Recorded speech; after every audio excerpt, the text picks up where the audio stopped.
तर युद्धामुळे इंधन विक्री बंद होणार अशी अफवा मोठ्या प्रमाणावर पसरली आहे।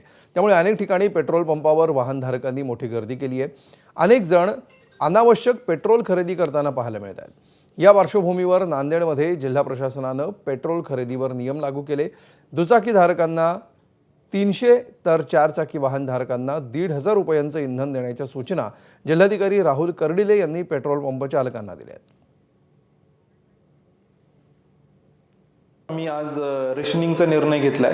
जे आपल्या मोपेड आहेत म्हणजे गिअर विरहित दुचाकी आहे त्यांना 200 रुपये, गिअर असलेल्या गाड्यांना दुचाकींना 300 रुपये आणि 4 चाकी वाहनांना 1,500 रुपयापर्यंतच आपल्याला इंधन देता येईल असं आम्ही आज सर्व पेट्रोल पंप चालकांना ऑर्डर इश्यू करतोय। आणि परत एकदा आवाहन करतोय की कृपया आपण आपलं जे नॉर्मली आपण ज्या पद्धतीने वागतात त्याच पद्धतीने आपलं सुरळीत ठेवा।